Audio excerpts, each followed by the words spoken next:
Super N, primeiras notícias. O cronograma de implantação do eSocial, nova ferramenta de transmissão das obrigações fiscais trabalhistas e previdenciárias, já está valendo para as empresas brasileiras desde a última segunda-feira. As grandes companhias com faturamento superior a 78 milhões de reais anuais vão ser as primeiras a utilizá-lo. Para as demais corporações privadas do país, incluindo microempreendedores individuais que possuem empregados, a adoção se torna obrigatória em 16 de julho. E para esclarecer os principais pontos dessa ferramenta, nós convidamos aqui, vamos conversar agora com o assessor jurídico da FEComércio, Marcelo Matoso. Bom dia, Marcelo, seja muito bem-vindo. Obrigado, bom dia, Delma, bom dia, Rodrigo, bom dia, amigos da Rádio Super N. Marcelo, de uma forma simples, assim, para que o nosso ouvinte possa entender, o que é o eSocial, assim, de uma forma clara, por exemplo, que a gente fala é uma ferramenta, algumas pessoas ficam na dúvida, o que é que ela vai trazer de benefício para essas empresas? Sim.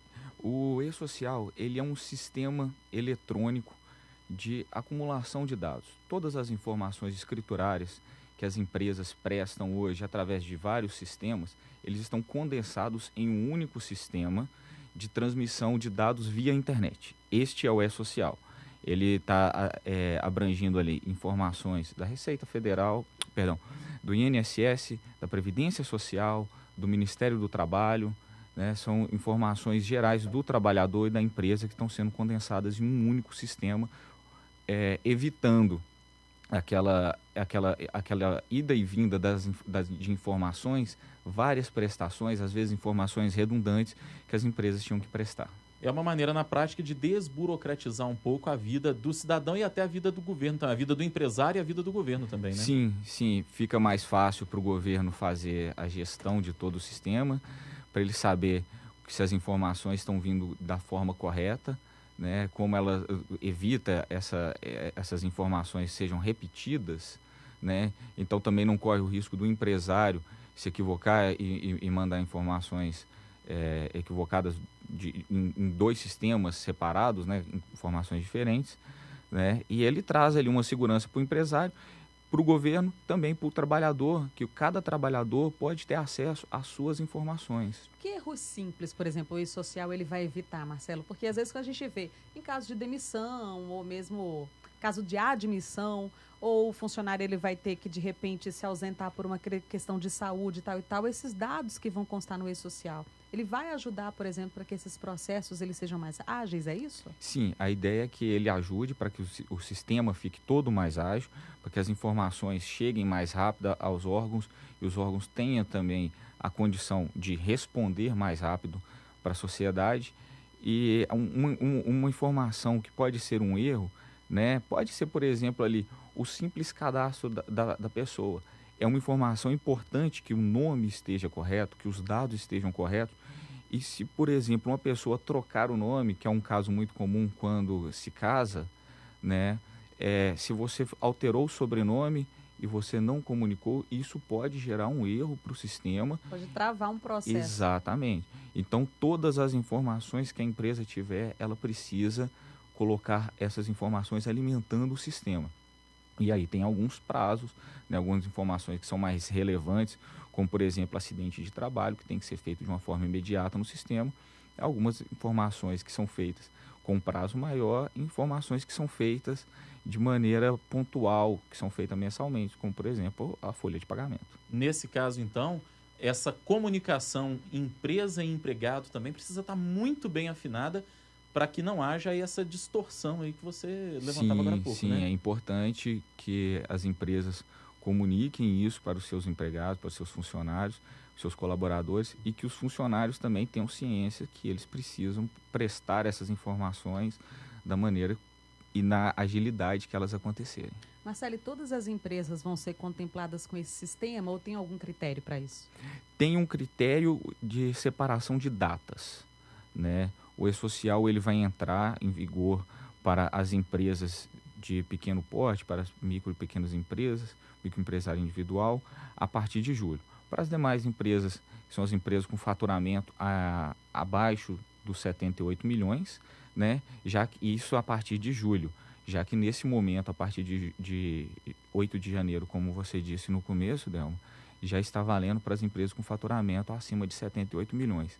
E tem uma ressalva muito importante quanto ao microempreendedor individual, que hoje ele já utiliza o sistema especial, que é o CIMEI, né? Então, se é o caso do microempreendedor individual que não tem funcionários, ele vai continuar utilizando o CIMEI, certo?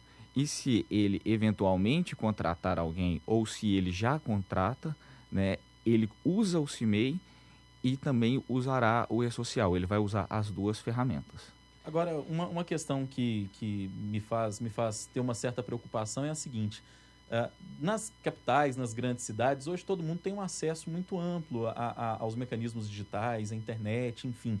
Agora, no caso das pequenas empresas nas cidades de interior, às vezes ali tudo muito rudimentar ainda, e ainda existem, né, em alguns grotões assim do país, lugares que não estão ainda devidamente informatizados. A FEComércio tem percebido isso, se preocupa de repente com a informatização dessa turma que ainda é meio analógica? Sim, é uma preocupação que nós tivemos. Eu participei de uma reunião com a CNC, eu levei essa preocupação para eles, e eles já estavam cientes no momento. E a informação que a gente tem é que apesar de termos esse gargalo, dizemos assim, né, de que as informações podem demorar um pouco a chegar no interior, porque hoje, infelizmente, nós não temos uma estrutura completamente de internet funcionando 100% em todos os cantos do país. Então, como vai funcionar um sistema que depende da internet se não chega à internet, né? Mas é semelhante ao que já acontece hoje com o imposto de renda, né? Nós temos ali um imposto de renda que ele hoje é feito pela internet e que todo mundo consegue fazer. Então, como essas informações são prestadas, na grande maioria das vezes, por contadores, né? Os contadores já têm o contato, já conseguem fazer esse sistema, já conseguem ter o acesso à internet, já conhecem o caminho das pedras, né? E o empresário que não tiver isso, ele pode buscar, tentar fazer um sistema, procurar uma internet que funcione na sua cidade. É realmente um ponto que pode preocupar, que preocupa bastante, como essas informações chegarão, né? E como todo o sistema, ele veio já de uma maneira avançada, né?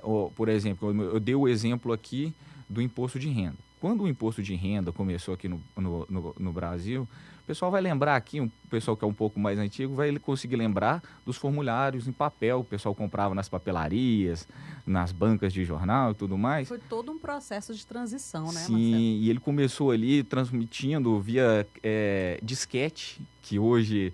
Entregava o disquete na Receita Federal. Isso. Hoje a gente nem vê mais o disquete, né? Já foi aposentado. O CD foi posteriormente. Hoje também a gente já está difícil de ver o CD no mercado. Até que chegou no momento que a transmissão começou toda pela internet, né? Que é aparentemente o caminho das coisas. O e-social ele foi projetado, não tem aquela necessidade de começar do disquete, já é uma tecnologia ultrapassada. Então ele pulou essas partes que não são necessárias, foi direto para a internet, né? E ele abriu um caminho permitindo que os empresários conseguissem fazer essa verificação no sistema, conhecer o sistema antes da implementação efetiva desse sistema do e-social. E a partir desse momento, que eles podem passar as dúvidas, podem apontar os erros para o governo corrigir. Muito bem. Marcelo Matoso, assessor jurídico da FEComércio, falando então sobre o e-social, um assunto que obviamente interessa a você que está nos ouvindo e tem a sua empresa, e interessa também a você trabalhador, porque precisa estar com seus dados atualizados para não ter nenhum problema com aqueles benefícios que você tem. Gostaria de te agradecer, Marcelo, pela sua participação aqui com a gente. Obrigado, Rodrigo. Obrigado, Delma. Obrigado, Super.